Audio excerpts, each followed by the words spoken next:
Siang Mas Arif, saya sudah praktekkan dan lebih lega. Saya itu tadinya kesel kalau melihat orang yang tidak merasa mengganggu dengan perilakunya. Contoh, tidak mau antri, ngobrol, atau gaduh di tempat yang tidak semestinya, dan lain-lain. Tapi akhirnya setelah belajar dan introspeksi, saya mengerti bahwa semua berawal di pikiran dan saya terjebak. Tapi akhirnya terjebak penilaian, karena setelah tepuk-tepuk di titik-titik tersebut, saya dapat insight baru bahwa semua orang benar di kesadarannya. Pertanyaan saya, apakah yang harus saya lakukan jika pemicunya hadir lagi? Apakah saya boleh hanya dengan jadi penyaksi saja? Terima kasih. Oke, gini. Teman-teman tolong dibedakan antara Anda mencoba membereskan emosi dengan Anda harus membereskan tatanan sosial. Itu harus dipisah. Jadi gini, ketika Anda terlalu tidak peduli, tidak terganggu, terlalu emosinya terlalu bersih, merasa tidak tersinggung, merasa tidak bisa tidak merasa nyaman karena ada antrian yang disalip, karena ada orang buang sampah sembarangan dan sebagainya, maka itu juga bahaya. Kenapa? Karena itu yang namanya perilaku permisif. Saya kalau ada orang nyalip antrian, saya tegur. Adapun perasaan saya jengkel, itu yang saya beresin pakai contohnya EFT misalnya. Jadi emosinya perlu kita beresin, tapi orangnya kalau salah kita perlu tegur. Kenapa? Karena kalau kita tidak tegur, dia akan seolah mendapat validasi. Berarti nyalip antrian itu nggak apa-apa. Gitu ya. Buang sampah sembarangan itu nggak apa-apa. Kenapa di Indonesia ini akhirnya tatanan sosial kacau? Karena orang itu terlalu permisif, terlalu ikhlas. Jadi ikhlas itu terkait dengan emosi kita, sementara kita untuk urusannya dengan perilaku, kita kudu benerin. Jadi semacam, aku memaafkan kamu, tapi kamu harus dihukum gitu loh. Jangan dicampur aduk. Karena fungsi dari hukum adalah supaya memberi pelajaran kepada orang lain, jangan ikut-ikutan. Karena kalau tidak ada ketegasan dan semuanya selesai dengan kata maaf, maka nantinya orang akan berani melakukan hal yang sama karena mereka berpikir toh cuma dimaafkan. Jadi kalau menurut saya, ketika itu memang sangat mengganggu, ketika Anda di situ punya hak untuk tidak terganggu, Anda berhak untuk memberi masukan atau menegur. Mas, kan saya antri lebih dulu gitu loh. Atau Anda lapor kepada satpam atau kepada yang berwajib. Jangan hanya terus Anda membereskan emosi atau cuman jengkel dan tidak ngapa-ngapain. Kayak gitu. Di sini kan saya lihat apakah saya cukup melihat saja dan eh, tidak perlu ikut campur karena biar perasaan saya tidak jadi kacau. Misalnya Anda melihat ada orang buang sampah sembarangan terus cuek aja dah. Dengan cuek kan Anda jadi tidak terganggu. Kelihatannya sih bagus untuk perihal emosi, tetapi perihal tatanan sosial ini adalah urusan yang berbeda. Sama aja misalnya apalagi melibatkan orang dekat. Anak Anda mencuri mangga tetangga. Apakah terus Anda pakai EFT terus maafkan terus selesai? Enggak, Anda tetap harus menghukum anaknya. Anaknya harus diberi hukuman. Ayo, kembalikan. Ayo, sapu halaman tetangga. Minta maaf. Ngaku. Jadi tolong dipisahkan ya. Emosi untuk kita bersihkan itu urusannya untuk kebahagiaan diri sendiri. Tatanan sosial kita tetap harus benarkan, betulkan. Tujuannya supaya tatanan sosial itu tidak rusak. Nah, bedanya gini. Ketika Anda misalnya memarahi orang, menghukum orang, atau menegur orang, ketika emosinya belum diberesin, maka Anda orientasinya, tujuannya hanya ingin menghancurkan orang itu, mempermalukan orang itu. Tetapi kalau emosi Anda beres, Anda itu lebih murni. Saya menghukum kamu supaya kamu sadar, bukan supaya kamu hancur. Itu beda banget loh. Ya, seperti Tuhan ketika menghukum manusia itu supaya sadar. Beda dengan kadang manusia menghukum orang. Itu bahkan nggak peduli orangnya sadar atau tidak. Yang penting gue puas, lu hancur. Karena gini, kalau kita cuman hancurkan dia, kita pukulin, lalu tidak menumbuhkan kesadaran dan dia berbuat lagi, akhirnya percuma juga kan. Jelas ya? Kemudian Noveri Ambo, ya.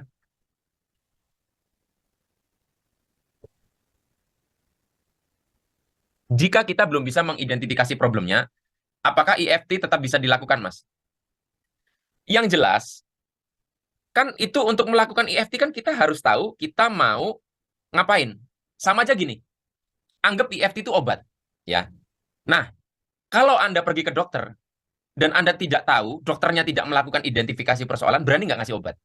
Nah, dalam kasus EFT, mungkin Anda tetap bisa praktekkan, hasilnya tidak efektif. Kalau dalam kasus dokter, dia kalau memberi treatment, memberikan obat tanpa tahu apa masalahnya, itu bisa berbahaya. Jadi kalau misalkan Anda melakukan EFT, belum tahu persoalannya apa, ya nggak efektif. Kan nggak tahu ketuk-ketuknya kata kuncinya apa. Setupnya ini mau ngapain? Yang dibersihkan apa? Kan pertama ada pembersihan, baru instalasi. Yang dibersihkan apa? Nggak tahu. Jadi Anda harus identifikasi problem. Nah, pertanyaannya, mungkin, Mas, kalau saya salah mengidentifikasi problem gimana? Nah, gini, misalkan nih, Anda menduga kepala Anda migrain, sampai situ aja. Anda tidak tahu bahwa migrain itu gejala dari masalah yang dibalik itu. Anda obati migrain Anda pakai EFT. Nah, kalau identifikasi persoalannya belum dalam, belum sampai pada akar masalahnya, biasanya nanti masih sering kumat walaupun tidak sesering kalau belum diterapi. Ya kan? Misalnya tadinya tiap hari jadi 4 hari sekali baru kumat. Nah, ini namanya relapse gitu. So, Anda harus menggali persoalannya, gue mengalami ini kenapa? Sejak kapan? Nah, ini terutama sejak kapan? Misalnya, aku 5 hari lalu nggak begini loh. Nah, mulai dari dari hari ke-6, hari ke-4, sejak hari ini, mulai ada persoalan ini, emosi ini. Diingat-ingat apa yang terjadi pada hari ke-5 itu. Oh, aku ketemu dengan seseorang dan dia berkata tidak nyaman. Mungkin itu sebabnya. Nah, terus kalau misalkan kita sudah menetapkan masalah lalu kita lakukan terapi pakai EFT terus kumat lagi gimana? Ya, berarti kalau kumat-kumatan lagi artinya ada dua. Pertama, amati kumat lagi ini apakah emosinya masih intens. Masih ingat ya ketika diterapi kan saya minta Anda mengukur skalanya. Misalkan Anda punya kekecewaan. Setelah diterapi, seminggu kemudian masih muncul kecewa, tapi coba diingat-ingat, skalanya turun nggak? Oh, masih muncul sih, cuman kalau seminggu lalu itu skalanya 10, sekarang 7. Artinya sudah ada progres tapi belum tuntas. Nah, yang kedua, kalau skalanya tidak berubah, masih tetap, artinya kan terapinya tidak ngefek. Artinya memang itu terjadi relapse, terjadi masalah yang sama, ya ketidaknyamanan emosi yang sama. Maka kemungkinannya adalah Anda waktu melakukan terapi kali pertama belum menemukan masalah yang tepat untuk dibidik. Misalnya Anda kepalanya sakit, lalu Anda tapping, ternyata kok masih sakit aja dan skalanya sama. Ternyata setelah Anda renungkan, Anda sakit kepala karena mikirin anak Anda untuk biaya sekolah masuk kuliah misalkan. Jadi masalahnya uang ternyata. Nah, jadi sebetulnya yang harus diberesin itu misalkan kekhawatiran nggak mendapatkan uang untuk biaya sekolah anak. Nah, kayak gitu. Jadi kalau belum bisa mengidentifikasi problem, yang Anda maksud saya kira Anda mengidentifikasi problemnya secara akurat gitu kan. Pak, kalau saya identifikasi problem dan saya itu belum tahu, ya semampunya. Nanti sambil jalan, sambil diterapi, lama-lama nanti terkikis di permukaan. Jadi kan kayak berlapis-lapis tuh. Yang Anda tahu di permukaan, terapi hilang, terapi lagi hilang. Nanti lama-lama akan terlihat di lapisan-lapisan masalah itu apa yang terdalam sambil jalan, gitu ya. Oke, Roy Kamto. Untuk ketuk-ketuk sebelah kanan dan di kiri bergantian boleh nggak, Mas? Atau harus sebelah kiri, terus setelah selesai pindah sebelah kanan untuk mata tulang selangkanya? Sebenarnya ini masalah sesimpel itu, ya. Kalau mau di sini semua susah. Nah, sekarang pertanyaannya kenapa kadang saya di sini terus di sini ya? Memudahkan. Misalkan Anda gini susah. Terus kenapa kok di sini? Karena mungkin gini kan susah. Atau Anda lebih repot kalau tangannya yang begini. Jadi ini hanya masalah kepraktisan. Kalau Anda di tapping sama orang lain, dia bisa melakukan hanya satu sisi karena dia tidak kesulitan untuk melakukan ini tak tak tak tak tak tak gitu kan. Tapi kalau kita tak tak tak tak tak tak ya kan, tak tak tak tak tak tak tak gini kan susah. Nah, pilihannya cuman ini yang begini atau ini yang begini. Bebas saja, karena ini jalur meridian itu nggak masalah. Kiri kanan nggak masalah. Bebas saja. Oke ya? Jadi, dan tidak harus pindah-pindah. Tadi sekali lagi, ini persoalan kepraktisan aja. Oke ya? Kemudian, Denny Handani. Izin bertanya Pak, EFT itu ampuh karena tappingnya atau sikap hatinya? Dua-duanya. Sekarang gini aja, Anda cuma pakai sikap hati, nggak pakai EFT. Anda udah coba kan sikap hati untuk memaafkan, sikap hati untuk nggak hilang-hilang juga kan? Nah, sama seperti kasusnya eh, kliennya Roger Callahan yang di awal itu, yang asal mulanya EFT kan dari yang apa tuh? Lupa tuh, yang Roger Callahan. Nah, itu kan si kliennya sudah pakai sikap hati, tapi fobia airnya nggak hilang-hilang. Lalu diketuk-ketuklah dan menggunakan alat khusus ya, waktu itu belum sampai muncul EFT. Tapi kan dari situ kita bisa lihat bahwa metode ini ampuh. Tapi dari pengalaman, kalau sikap hati kita kurang tepat, efektivitasnya berkurang. Misalnya dari efektivitas 100% turun jadi misalkan 70%. Artinya kan jadi lambat. Jadi lebih bagus kalau sikap hatinya juga tepat. Termasuk keyakinan terhadap metode itu. Nah, mungkin ada pertanyaan, Pak, kalau misalkan tidak yakin, bagaimana? Loh, orang berobat, orang diterapi, itu kan dia itu tidak tahu mau diterapi pakai metode apa. Bahkan. Dan itu masih efektif. Oke ya? Tapi akan lebih bagus lagi kalau orang itu meyakini. Ya, akan lebih bagus lagi kalau orang itu juga meyakini. Dan lebih bagus lagi kalau orang itu juga meyakini orang yang menerapi. Misalnya Anda terapi kepada orang lain. Misalkan Anda terapi kepada si A. Anda yakin dengan kemampuan orangnya, Anda yakin dengan metodenya, dan Anda yakin dengan Tuhan, Anda yakin dengan diri sendiri. Itu lebih akan terjadi apa ya? Akumulasi faktor. Dan itu akan menjadi daya ungkit untuk kesembuhan. Yang kedua, contoh nyata Pak Arif selain kasus ular, apalagi contoh Pak Arif yang pernah lakukan menggunakan EFT? Ingat saya sering menggunakan EFT dulu ya, zaman dulu. Contohnya ketika saya dulu waktu itu kan sangat kecanduan rokok ya. Jadi kalau sekarang disuruh ngerokok gitu masih bisa, tapi sudah lama banget saya nggak ngerokok konvensional ya. Kalau terapi nano terakhir kali sebelum kena COVID deh. Ini udah lama banget nggak. Nah, kecanduan rokok salah satu yang saya terapinya pakai EFT. Tapi termasuk butuh berkali-kali. Karena di balik kecanduan rokok, ya sebetulnya saya itu apa di balik itu kan ada yang karena awal mulanya nggak punya teman, lalu menghibur diri dengan rokok, merasa rokok itu adalah kesibukan karena kita nggak punya hobi lain dan sebagainya. Nah, itu harus diketahui dulu. Tapi kalau Anda tanya apa salah satu yang efektif adalah saya itu bisa menghentikan kecanduan rokok. Oh, dulu Jisamsu, gudang garam gitu, saya libas itu sehari sebungkus bisa lebih gitu. Nomor tiga, kalau EFT pada saat pembersihan tappingnya itu takut, sedangkan chef saya ikhlas pasang, mana yang lebih powerful? Dicoba aja. Karena kan saya belajar dua-duanya dan dua-duanya efektif kok. Dua-duanya efektif. Karena kan sikap hatinya beda.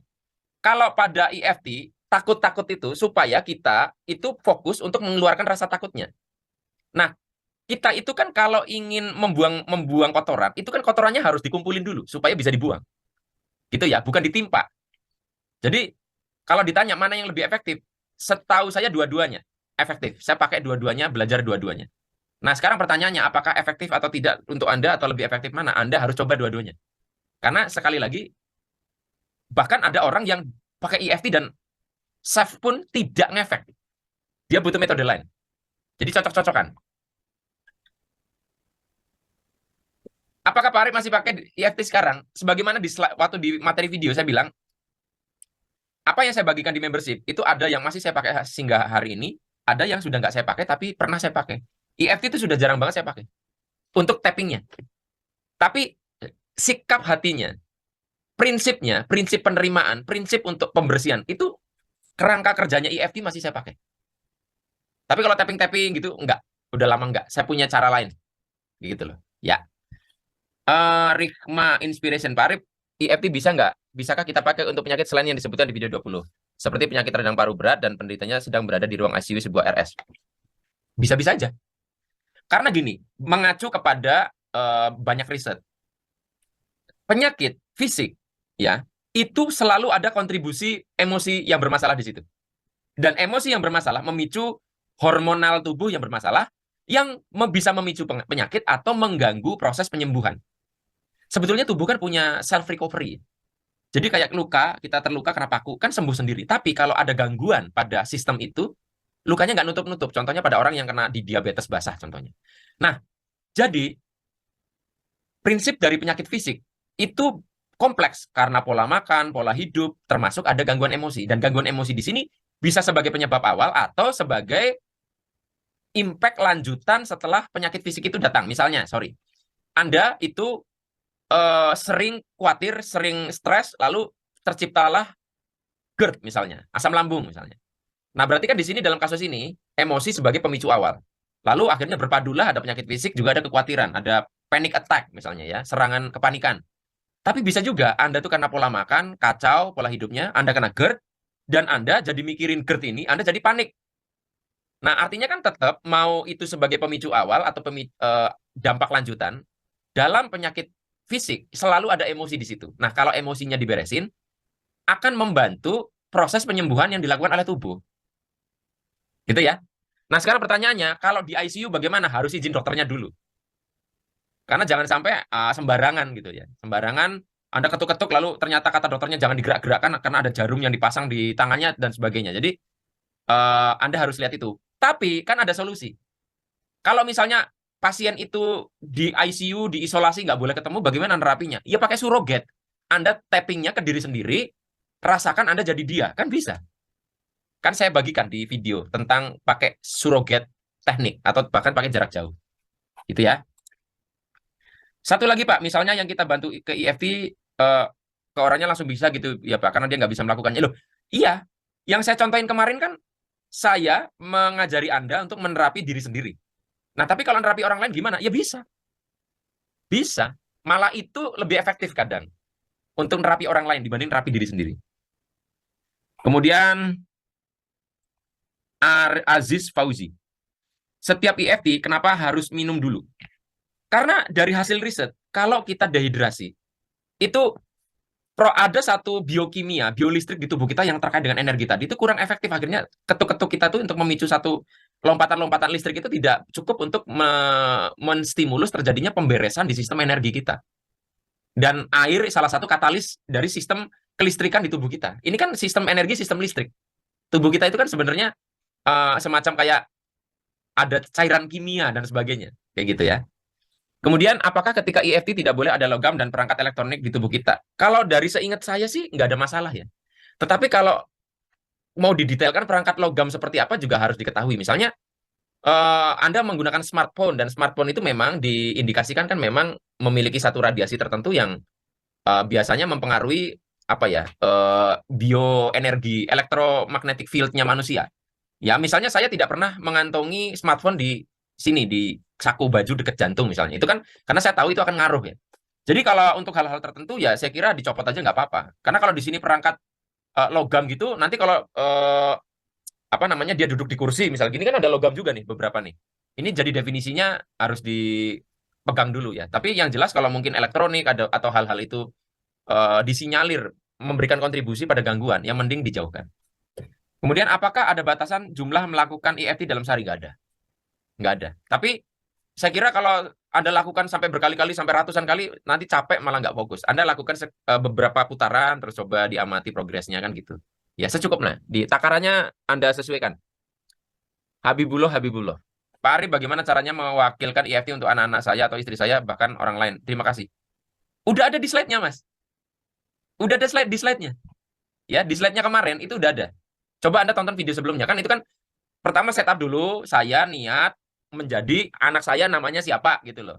Ada di bagian akhir yang jadi gini, proses terapinya sama, tetapi sebelum melakukan proses terapi, di paling akhir slide yang video kemarin saya ngasih tahu Anda untuk kita seolah-olah menjadi dia gitu. Ya, tolong dilihat lagi videonya. Ya, tuh kan ini ada yang komen, disimak lagi dalam videonya sudah dicontohkan. EFT ini ada kemiripan dengan self hipnoterapi ya Mas? Beda Mas. Kalau hipnoterapi nggak pakai ketuk-ketuk. Ya, hipnoterapi itu benar-benar hanya mainan pikiran, sadari, main sugesti, mainan kata-kata. Ya. Kalau EFT itu dia memainkan jalur titik-titik energi meridian itu yang diketuk itu. Intinya tuh itu, titik-titik di situ. Titik-titik akupuntur itu. Jadi kalau ditanya apakah ada unsur fenomena hipnotiknya, ada. Karena ketika diketuk-ketuk seperti itu, orang akan mengalami penurunan gelombang otak ke gelombang otak alfa, dan gelombang otak alfa adalah salah satu indikasi hipnosis state atau keadaan hipnosa. Tapi kalau dikatakan itu teknik hipnoterapi, oh jauh banget. Ya, jauh banget ya. Nah, tapi kalau misalnya Pak, kalau saya belajar hipnoterapi, terus saya mau kombinasikan dengan EFT, bisa nggak? Bisa. Bisa. Teknik ini seperti Ho'oponopono ya Mas. Apakah teknik ini bisa menyembuhkan penyakit fisik? Karena kalau Ho'oponopono hanya untuk menghilangkan emosi negatif. Loh, kata siapa? Ho'oponopono bisa juga untuk menyembuhkan penyakit fisik. Coba dibaca bukunya yang Zero Limit ya. Itu kan di situ tuh dijelaskan. Gini loh konsepnya. Emosi negatif itu nanti bisa memicu perubahan biokimia yang memicu penyakit fisik. Bahkan memicu perilaku. Kayak Anda stres, lalu Anda kebanyakan makan, terus jadinya obesitas. Obesitas jadi masalah. Kan awalnya dari emosi. Gitu ya. Nah, kalau dibilang seperti Ho'oponopono agak beda. Karena Ho'oponopono itu mainnya cuma kata-kata. Ingat loh, EFT itu kuncinya di ketuk-ketuknya ini. Di ketuk-ketuknya itu. Karena kalau tidak pakai ketuk-ketuk, bukan EFT. Karena pendekatannya, gangguan energi di titik-titik itulah yang kudu diberesin. Oke ya. Satyadi Yuliarso. Mas, menurut pengalaman Mas Arif setelah sesi terapi EFT pertama, apakah rasa takut ular tidak pernah muncul lagi? Atau masih kadang muncul lagi dan sesi EFT diulang lagi? Gini, rasa takut itu tidak bisa dibuang sepenuhnya. Tapi ketika rasa takut itu berlebihan menjadi fobia, kita jadi tidak bisa mengendalikan diri kita. Misalnya gini, kebayang nggak Anda lihat ular karet, lalu Anda gara-gara lihat ular karet jadi nggak bisa mengendalikan reaksi, terus Anda jadinya malah lompat, dan waktu itu posisinya misalkan di lantai 5, dan Anda lompat dari lantai 5. Dan yang membunuh Anda sebenarnya bukan ular karetnya, tapi ketakutan Anda. Nah, jadi rasa takut itu kan sebenarnya adalah insting kita untuk mempertahankan hidup. Jadi dibuang sepenuhnya juga nggak boleh. Jadi jangan juga Anda terus tidak jadi gara-gara itu tidak takut ular, gara-gara itu tidak takut, tapi takutnya tuh masih dalam kendali. Nah, ya, eh, kalau dari kasusnya ular karet jelas kan, ular karet itu tidak berbahaya. Kenapa saya takut? Itu kan disebutnya fobia, makanya. Kalau ular sungguhan masih bisa masuk akal. Nah, ular karet itu kan jelas kita fobia dengan itu. Nah, saya waktu itu ada satu cerita. Setelah saya diterapi di kelas, ya kan, saya langsung pulang ke Purwokerto, waktu itu ikut trainingnya di Jogja, langsung pergi ke Moro, ya, sebuah mall kecil-kecilan waktu itu di Purwokerto. Saya langsung cari mau beli mainan ular karet. Nah, ketika saya merasa sudah sembuh, ternyata ketika ular karetnya itu berbeda, ular karetnya lebih besar atau warnanya berbeda, karena yang di kelas itu warnanya hijau, yang di eh, mall yang di Purwokerto itu warnanya hitam. Itu saya tuh jerit loh, kaget loh. Jadi saya terapi lagi. Jadi yang menarik adalah kita kalau masih kumat lagi, berarti kita kudu terapinya lebih spesifik. Jadi misalkan kita tuh fobianya dengan warnanya apa, ularnya spesifik, ukurannya berapa. Karena Anda sudah selesai dengan ukuran yang kecil, lihat yang lebih gede, Anda bisa masih fobia. Jadi ketika masih muncul rasa takut, itu salah satu sebabnya adalah kita, objeknya itu bergeser atau berubah. Emosi kita berbeda ketika kita berhadapan dengan objek yang mungkin lebih gede, warnanya berbeda, dan sebagainya. Nah, makanya akhirnya saya lakukan EFT ulang, dan saya sebutnya lebih jelas, ya, bahwa objeknya tuh ini, kayak gitu. Nah, jadi bisa muncul lagi. Atau tadi sebabnya muncul lagi itu karena kasusnya adalah, ini kalau misalkan bukan ular ya, karena masalah kita yang kita terapi itu bukan akar masalah, itu sangat mungkin bisa muncul. Oke ya, gitu. Denny Sanova. Ntar minum dulu. Selamat pagi Mas, pagi, permisi mau tanya. Bertanya-tanya. Apakah saat menerapi klien secara langsung, misal saya sebagai penerapi ketika meneping atau mengurut klien itu, kata-kata setup diucapkan penerapi ataukah kliennya, atau bagaimana saran Mas Arif? Lebih bagus diucapkan oleh kliennya, tapi kadang-kadang kan kliennya nggak tahu kudu ngapain. Makanya nanti pada tapping, Anda ikut ngomong, terus Pak ikuti kata-kata saya ya, gitu loh. Oke ya, dibimbing. Saya ini, jadi dibimbing. Supaya dia merem ya mungkin ya, jadi takutnya dia fokus malah lupa kudu ngapain. Jadi dibimbing. Yang kedua, bila diucapkan dalam hati, apakah efeknya manfaatnya berkurang dibandingkan dengan lisan? Setahu saya lebih efektif lisan. Karena eh, kalau diomongkan tuh beda. Seperti Anda memendam cinta kepada seseorang, terus di dalam hati aja, aku cinta kamu. Itu nggak lega dibandingkan ngomong dengan lisan. Makanya salah satu tips untuk membersihkan emosi itu harus diomongkan lisan. Oke ya? Bahkan dengan tulisan, itu lebih efektif dibandingkan di dalam hati. Ya, dalam hati itu paling rendah, tulisan di atasnya paling efektif, itu diucapkan dengan lisan. 3, berarti tahapannya bisa dibalik atau diutak-atik ya Mas. Tahap pertama bermaksud cleaning, melepas mengeluarkan gangguan energi. Selanjutnya tahap kedua, memasukkan setup, mengatasi gangguan energi supaya lebih baik. Jadi kalau dibalik, tahap pertama mengeluarkan yang baik, tahap kedua memasukkan yang buruk. Ah, gini, saya tidak ngerti. Kalau di sini kan, sebentar. Kalau pertama mengeluarkan yang baik, tahap kedua memasukkan yang buruk. Anda pengen memasukkan hal buruk ke dalam diri Anda gitu. Ya kalau mau ya dicoba aja ya. Tapi setahu saya eh, orang melakukan terapi ini tuh untuk menyembuhkan, bukan untuk merusak. Kalau ini kan dibalik tuh, mengeluarkan yang baik, lalu memasukkan yang buruk. Ya monggo kalau mau dicoba, ya monggo kalau mau dicoba sih. Tapi kan kita tujuannya bukan mau membuat diri kita tidak berdaya. Nah, cuman tidak semudah itu. Ya, tidak semudah itu karena diri kita pun punya pertahanan diri terkait dengan sistem ya. Misalkan Anda tidak suka selingkuh, pengen bisa selingkuh, lalu terapi. Anda keluarkan dulu, bersihkan kesetiaan, lalu memasukkan bisa selingkuh kayak gitu. Tidak segampang itu. Tidak segampang itu. Karena bisa juga ditolak. Ya, kalau kita punya satu prinsip lalu mengalami gangguan, kita beresin, dibalikan ke prinsip itu lebih gampang. Tapi kalau kita mau membuang prinsip yang udah jadi, dirusak, itu nggak segampang itu. Ya, tapi kalau Anda penasaran, dicoba aja. Untuk kalimat setup bisa diubah sesuai keinginan kita kah? Atau mungkinkah kerangka pemahaman EFT dan surrogate ini bisa diutilisasi untuk hal lain mungkin yang nggak ada hubungan dengan terapi? Misal membuat virtual diri atau diri imajiner yang bisa hadir di tempat lain yang biasanya hewan imajiner atau penjaga benteng rumah imajiner atau senjata imajiner atau bagaimana? Gini, eh, sebelum Anda melakukan variasi, ya pastikan Anda sudah mahir dulu. Kalau belum mahir, jangan bervariasi. Seperti Anda kalau belajar nyanyi, nyanyi dulu yang lempeng. Nanti kalau Anda mau bervariasi, dibikin vibrato, kalau udah mahir. Nah, kalau kita belum mahir, kita nerapi dengan cara lurus saja kita belum berhasil, terus kita mau gunakan yang untuk variasi, gagal kemungkinan. Nah, kalau pertanyaan untuk ini bisa bikin imajiner dan sebagainya, bisa nggak? Itu satu-satunya cara adalah dengan mencobanya. Karena saya belum pernah mencoba itu, dengan teknik ini loh ya. Kalau untuk bikin kayak gitu, saya nggak perlu pakai EFT. Saya cukup self-hypnosis saja udah cukup. Karena kekuatannya imajinasi, nggak perlu harus pakai EFT. Ya, gitu ya. Kemudian, semisal ada teman minta diterapikan ibunya, namun ibunya berada di luar pulau dan saya tidak kenal. Tahu tentang ibunya teman tersebut, berarti kita perlu sesuatu untuk hal akses klien tersebut. Misal teman itu membayangkan ibunya, sambil saya tapping atau benda yang berhubungan dengan ibunya saya tapping, atau fotonya saya tapping, atau saya...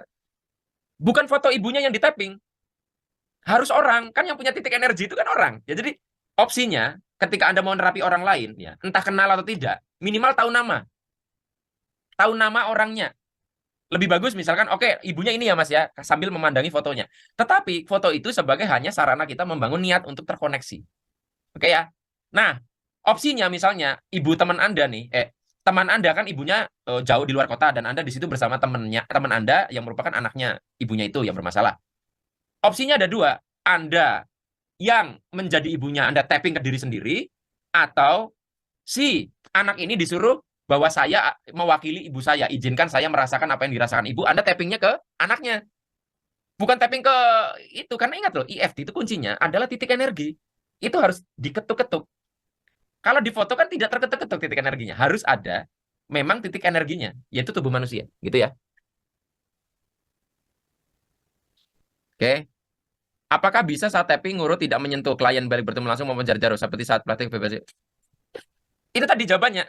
Tappingnya harus sungguhan ke diri sendiri atau ke subjek orang lain yang kita set up sebagai pengganti. Ini tuh tidak main visualisasi ya. Intinya EFT itu harus mengetuk titik energi loh. Itu kuncinya. Di surrogate, apakah kita bisa masuk atau merasuki kesadaran orang lain atau sederhananya masuk ke diri orang lain, Mas, atau bagaimana? Enggak, kita cuma connect aja. Kita connect aja. Ya, kayak kita mau mengutak-atik apa namanya eh, HP kita, ya kita hack bagaimana biar kita bisa terhubung. Ya, tapi kan kita tidak masuk ke sana. Orang itu masih punya kesadarannya sendiri, tetapi dia kayak dibikin satu jaringan, kayak terhubung dalam satu LAN yang sama lah, misalkan kayak gitu. Sehingga kita bisa memasukkan data ke sana, kayak gitu. Bila ia bisa masuk, bagaimana cara membentengi hal tersebut? Enggak segampang itu. Ya. Jadi ini tuh kita mau mencoba untuk connect ke orang dan mau menyembuhkan orang itu. Dan ingat ya, resikonya justru kita ketularan penyakitnya. Makanya kuncinya adalah setelah selesai, saya kembali menjadi diri saya sendiri. Oke ya, jelas ya. Bila ada seseorang yang kesurupan bukan karena psikologi, namun karena entitas lain atau dikarenakan tersebut, nomor 7, apakah kerangka pemanah sudah bisa digunakan, apakah belum modif dan sebagainya. Dicoba aja, karena saya belum pernah menangani kesurupan pakai EFT. Ya, saya belum pernah menangani kesurupan pakai EFT, karena pada waktu dulu menangani kesurupan, saya belum belajar EFT. Nah, jadi coba aja cari mungkin di Google atau di YouTube ya, menangani kesurupan dengan EFT. Karena saya belum pernah, jadi saya nggak bisa jawab bisa atau tidak. Yang jelas, Anda harus melakukan tapping entah ke diri sendiri atau ke orang lain. Kalau orang itu kesurupan susah di tapping nih, karena dia gerak terus. Ya udah, Anda lakukan surrogate. Nah, apakah ada dampak? Nah, ya dilihat aja. Kan Anda pasti maunya jawaban fakta kan? Nah, saya belum punya faktanya tuh. Teknik katarsis Jabaris apakah bisa dikombinasi dengan EFT? Jangan dicampur-campur. Beda prinsip. Ya, jadi kalau mau terapi, kalau bisa, satu-satu aja. Jangan dicampur-campur. Karena prinsipnya kacau nanti. Oke ya. Apakah juga bisa dikombinasi dengan teknik lain yang Greg Braden, Cure Cancer, 3 Minutes, dan sebagainya. Jadi, setiap metode itu punya filosofinya sendiri-sendiri. Dan kalau kita belum mahir tuh jangan nyampur-nyampur, itu aja. Ya, jangan mencampur-campur kalau kita belum mahir. Kayak si siapa? eh Judika itu bisa mencampur-campur. Dia kadang nyanyi rock, nyanyi pop, nyanyi dangdut, tapi nggak semua orang bisa kayak dia loh. Hanya orang yang sudah mahir. Jadi, misalkan Anda katakan di sini bisa atau tidak? Mungkin bisa, tapi harus orang itu mahir. Kalau nggak mahir itu malah hasilnya kacau nanti. Gitu ya. Eh, cahaya alam. Kenapa titik-titik EFT di sekitar kepala dan apakah keluhan yang cukup berat selalu bisa terasa? Itu tadi, EFT itu ngikutin jalur titik meridian. Jalur titik meridian tuh dilihat di video ya. Sini, sini, sini. Jadi titik-titik itu yang biasanya ditusuk pakai jarum, diganti pakai apa namanya? Jari. Dan itu tuh titik itu tuh nyambung jalur ke sini, ke sini, ke sini nyambung. Jadi itulah kenapa kalau Anda gangguan di sini, titik energi di sini, itu bisa jadi yang ngaruh ke semua, ke seluruh tubuh. Karena anggap ini seperti jalur listrik. Kalau di sininya tiang listriknya roboh atau kabelnya itu bermasalah, itu bermasalahnya kemana-mana. Jadi untuk menyembuhkan sakit kepala, ya di titiknya semuanya, bukan di sini doang. Jadi semua itu adalah untuk ngeberesin supaya jalur energinya lancar. Bukan titik di situ untuk penyakitnya di kepala, bukan. Nggak gitu cara kerjanya. Oke ya. Nah, apakah keluhan yang cukup berat selalu bisa teratasi? Saya sejauh ini tuh belum, gini, berat tuh seperti apa? Nah, ini yang jadi repot kan, ukuran berat tuh yang kayak gimana? Aku nggak tahu nih. Jadi saya harus harus menyamakan persepsi dulu yang disebut berat tuh gimana. Kalau saya dulu fobia, dan saya sebut fobia saya berat, iya. Oh, ular karet aja saya takut kok. Itu berarti kan fobianya cukup berat. Lihat gambar aja saya udah merinding. Nah, yang disebut berat itu apa? Apa jangan-jangan yang dimaksud berat itu sampai sakit fisik? Terus sakit fisik seperti apa? Apakah harus sudah sampai ICU? Jadi takaran beratnya ini juga saya nggak tahu. Nah, yang kedua saya nggak bisa jawab karena tidak ngerti takaran berat. Terus kemudian misalnya saya asumsikan takaran berat itu sampai masuk ICU. Saya nggak bisa jawab juga karena belum pernah menggunakan EFT untuk orang yang seberat itu takarannya. Oke ya? NAJWL official. Bentar. Pak Arif, apakah bisa dipraktekkan secara langsung ketika rasa malas itu datang? Misalnya ketika saya ingin bekerja di depan laptop, optimasi toko online, tapi ketika saya lakukan lama-kelamaan saya merasakan berat di kepala dan mengantuk lalu rasanya malas lalu tidurkan karena tidur kembali normal dan tenteng. Justru pada waktu gejala nggak nyaman itu pertama kali muncul, itu saat yang tepat untuk melakukan terapi. Kenapa? Waktu kita terapi EFT itu saya jelaskan di video ya, yang sebelumnya. Kita disuruh membayangkan masalahnya apa. Itu kan untuk memicu masalahnya keluar. Karena pada waktu kita sedang mau diterapi bisa saja belum muncul keseluruhan. Ya, kayak kita mau nonjok orang yang jahat, kan orang jahatnya kudu dimunculin dulu baru bisa ditonjok gitu loh. Kalau dia masih ngumpet, kan nggak bisa kita habisi gitu loh. Kita mau bunuh coro, coronya tuh dicari dulu, ketemu, hajar. Kalau coronya masih berada di balik lemari, kan kita nggak bisa mukulin lemari. Oke ya. Nah, jadi justru saat masalah kita tuh lagi muncul, misalnya orang lagi apa namanya, lagi khawatir. Nah, saat khawatir itulah saat yang tepat untuk melakukan terapi sebetulnya. Karena belum terlanjur mengendap gitu. Wawan SW.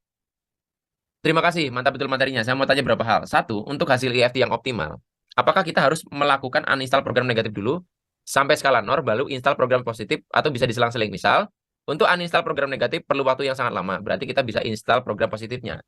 Gini, program lama yang mau kita buang, yang mau kita bersihkan, atau gangguan emosi, kan menghalangi proses instalasi. Ya. Nah, jadi, kalau ini belum beres, seringkali pada waktu kita melakukan instalasi pun tertolak gitu loh. Nah, untuk tahunya gimana? Ya dicoba aja. Coba Anda cleansing, skalanya masih tinggi, katakanlah dari 10, lalu dibersihkan turun jadi 8, lalu Anda langsung timpa dengan instalasi program baru. Efektif nggak? Atau ini masih muncul, ngalahin lagi, ngelawan? Nah, kalau sepengetahuan saya, turunkan skalanya sampai di bawah 5 dulu, walaupun belum bersih-bersih amat, baru efektif. Karena kalau dia sudah di bawah 5, itu sudah tergolong lemah. Ya. Kalau masih 8, 7, itu masih terlalu kuat untuk kita timpa gitu. 2, EFT jarak jauh untuk orang lain. Apakah orang tersebut harus menyadari tahu kalau sedang diterapi atau bisa secara diam-diam saja? Lebih efektif dia tahu, bahkan lebih efektif, jam 12 kamu relax ya, sadari ya, kita terhubung ya, itu lebih gampang. Atau sambil Zoom ya. Sama aja gini, kalau saya kirim pesan WhatsApp ke Anda, lebih efektif ketika HP-nya nyala atau ketika Anda HP-nya mati. Walaupun HP-nya mati, saya masih bisa ngirimkan pesannya, tapi baru sampai kepada Anda, masuk ke HP Anda setelah Anda menyalakan HP-nya, kan gitu. Nah sama, jadi kalau Anda nyalakan HP-nya selalu nyala pada saat saya ngirim, real time dampaknya saat itu. Jadi nanti efeknya akan delay gitu. Kalau orang itu tidak menyadari. 2, untuk tujuan kolektif, apakah EFT harus dilakukan kolektif juga? Contoh saya dan istri punya usaha jual makanan.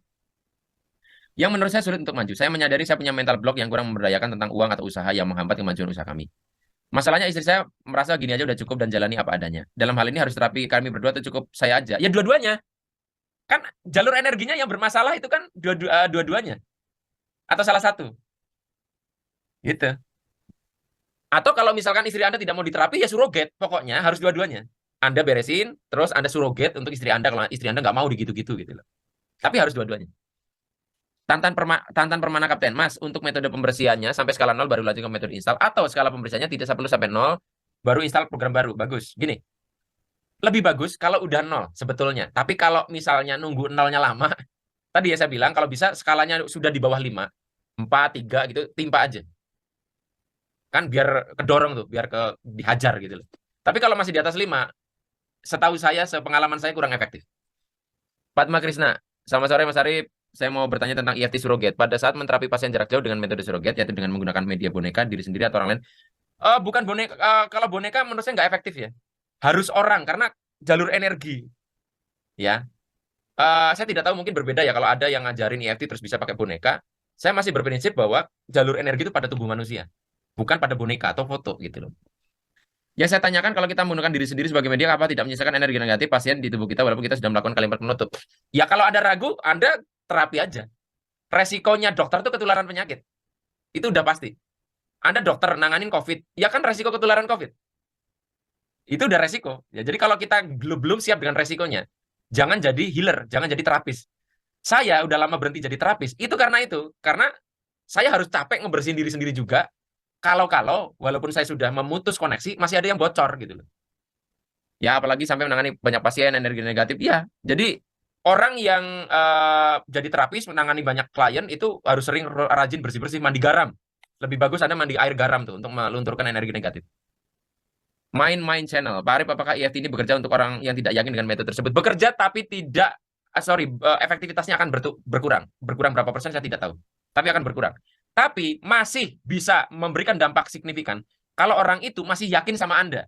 Misalkan Anda menterapi orang, orangnya nggak percaya dengan metodenya, tapi yakin sama Anda, nggak apa-apa. Daripada kebalik, dia percaya sama metodenya, tapi nggak yakin sama Anda, itu malah lebih bawah lagi, gitu. Karena efek otoritas, ya, efek otoritas yang saya bahas di awal-awal banget tuh. Angelina Rosmawati, terima kasih atas materinya. Mohon izin bertanya beberapa hal terkait EFT jarak jauh. Adakah tips efektif agar kita benar-benar bisa terhubung dengan orang yang kita doakan? Adakah tips agar EFT jarak jauh bisa efektif bekerja pada orang tersebut? Sebab sudah saya coba, masih sulit kalau untuk bisa terhubung.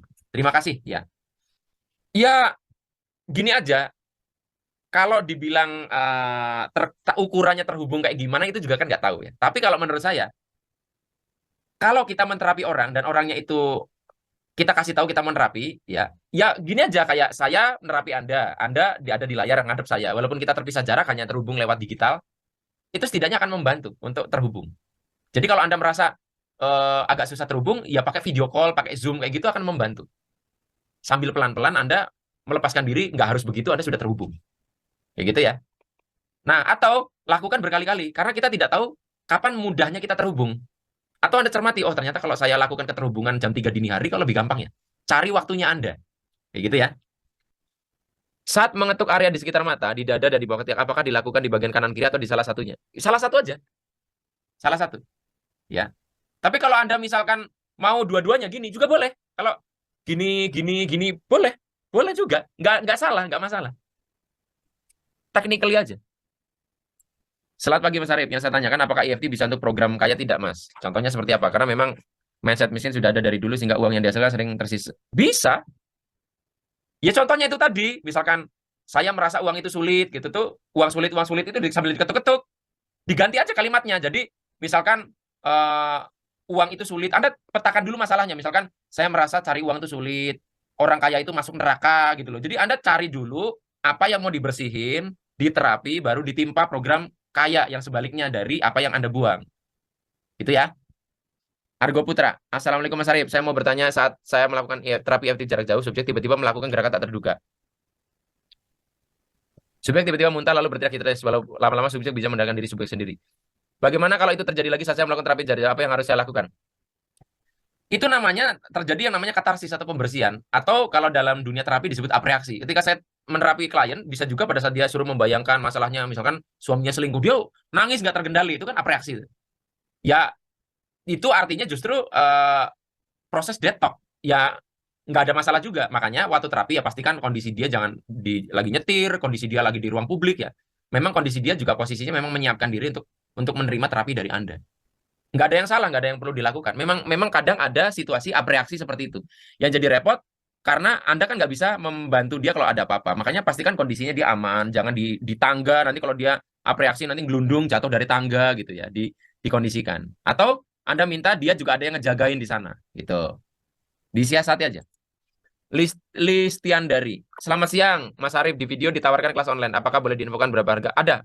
Hubungi nomor WhatsApp 0821 3699 7197.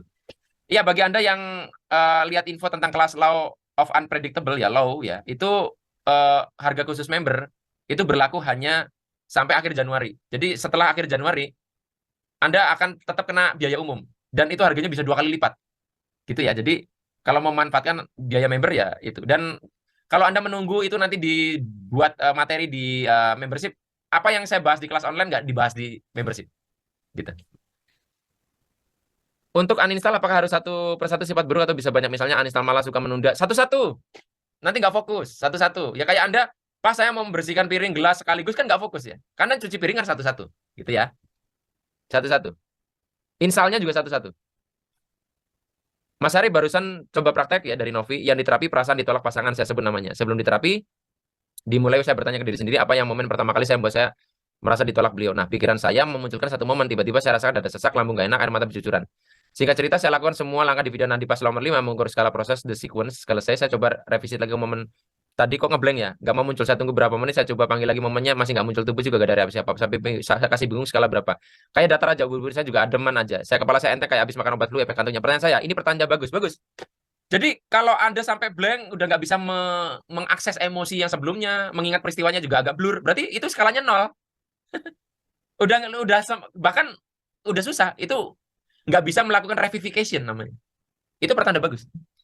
Nah, terus efek EFT ini kalau mau disembuhkan suatu emosi, apakah cukup satu kali terapi? Sudah cukup untuk permanen sepanjang skalanya udah rendah banget, bahkan 0 untuk emosi biasanya perlu diulangi lagi hari Minggu, hal lain, matur nuwun Mas Arif. Jadi gini, kalau udah 0 ya, dan akar masalahnya sudah betul-betul terbidik, itu nggak akan muncul lagi. Dan setahu saya bisa permanen. Ya. Tapi kalau masalah itu ternyata rentetannya panjang dengan yang lain, artinya belum ke akar masalah yang sesungguhnya, mungkin masih bisa relapse, tapi skalanya tidak akan sekuat yang pertama. Jadi kalau sekiranya relapse, ya paling skalanya ringan-ringan aja, masih bisa dalam kendali. Nah, seberapa sering Anda menggunakan ini? Ya, seperti saatnya Anda merasa ini cukup waktunya bersih-bersih, lakukan itu. Makanya ini waktunya mandi, ya mandi gitu. Oke ya. Jadi efektifnya berapa kali itu tergantung orangnya dan tergantung masalahnya. Orang yang skala emosinya 10, bisa ada yang selesai sekali terapi, ada yang butuh berkali-kali, ada yang cuma 7 tapi berbulan-bulan, kita nggak tahu masalahnya. Jadi ya memang dicoba aja. Gitu. Mas Arif izin tanya dari Hanif, kalau untuk menunda-nunda itu diputar ulang kejadian untuk identifikasi problemnya itu gimana Mas? Ngebayangnya pas menunda pekerjaan gitu kah? Iya, Anda bayangin Anda menunda-nunda, rasa malasnya menunda itu seperti apa? Nah, itu ya dimunculkan. Ya, sehingga muncul rasa yang terkait dengan menunda-nunda itu. Oke? Untuk mengatasi mental block secara keseluruhan, nggak kebayang kejadian itu gimana caranya, Mas? Ya, ya kalau ini kan gini ya. Kalau EFT itu harus spesifik ya. Makanya saya bilang, pertama kali yang harus Anda lakukan, Anda harus mendiagnosa. Nah, orang yang rajin meditasi itu pandai untuk mendiagnosa apa masalah dalam dirinya. Nah, banyak orang kan tidak sadar bahwa dirinya bermasalah. Atau ada masalah, saking nggak terdeteksi, tahu-tahu jadi masalah gede baru kerasa. Nah, orang yang kesadarannya sudah tinggi itu baru sedikit aja ada satu pergeseran, dia udah tahu. Gitu ya. Kayak seorang detektif, dia disuruh masuk ke ruangan, amati sekeliling, keluar, masuk lagi. Misalkan ada orang, dia tahu ada orang masuk. Oh, kertasnya sudah bergeser 1 mili. Sampai seperti itu kesadarannya. Kayak gitu.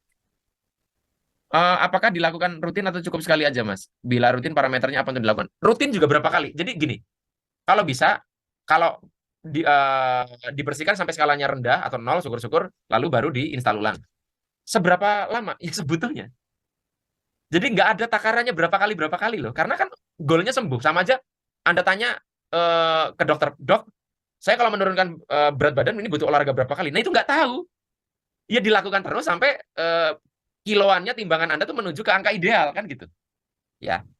Apakah, oh ya, 4. Kalau dengan karate chop cukup satu tangan atau keduanya harus dilakukan berani kiri kanan? Salah satu aja. Salah satu aja. Tapi kalau mau dua-duanya juga silakan. Itu kan kepraktisan aja, hanya masalah kepraktisan. Oh, terakhir nih, Sahrul FM. Izin bertanya Pak Arif, pertanyaan. Ketika mengetuk bagian samping mata dan bawah ketiak melakukan bersamaan kanan kiri atau salah satu sisi saja? Bebas. Ya kalau mau ribet dua-duanya juga boleh. Ya. Jadi gini itu bebas ya. Tapi ingat jangan sampai melakukan gini. Anda kalau mau dua-duanya ya, Anda yang satu di sini, yang satu udah sampai sini gitu. Jangan. Kalau bisa bareng. Dak dak dak dak dak kalau mau dua-duanya. Ya, itu yang dulu Roger Kalahan itu dua sisi digarap semua. EFT itu cukup satu aja. Oke ya. Kedua, apakah sesudah melakukan terapi tapping untuk melepaskan kebiasaan negatif, setelah itu langsung juga tapping untuk install program positif? Atau ada jangka waktu sehingga kebiasaan negatif hilang sebenarnya baru boleh melakukan tapping untuk install kebiasaan positif? Seperlunya. Kalau Anda merasa, wah ini kayaknya langsung ditimpa aja deh. Supaya saya langsung bisa merintis, membesarkan kebiasaan positif. Boleh juga. Tapi kalau Anda sudah terlalu capek untuk membuang, ya dikasih jeda waktu dulu. Berapa lama? Secukupnya. Oke teman-teman, ini sudah saya jawab semua. Jadi kalau nanti ada yang nulis pertanyaan lalu nggak dijawab, ya berarti Anda nulisnya setelah video ini saya buat gitu loh. Dan biasanya kan kalau video sudah saya upload atau sudah saya bikin, post pertanyaan ini langsung saya hapus.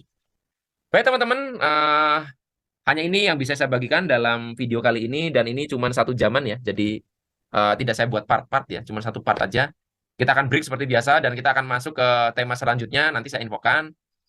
Selamat praktek ya, supaya Anda ikut membership itu nggak rugi ya. Ingat di sini bukan numpuk-numpuk teori terus banyak-banyak video. Tapi konsep video di membership itu walaupun jarang seminggu sekali, tapi videonya tuh panjang dan itu butuh space untuk Anda praktek dan sebagainya. Sampai ketemu lagi dalam video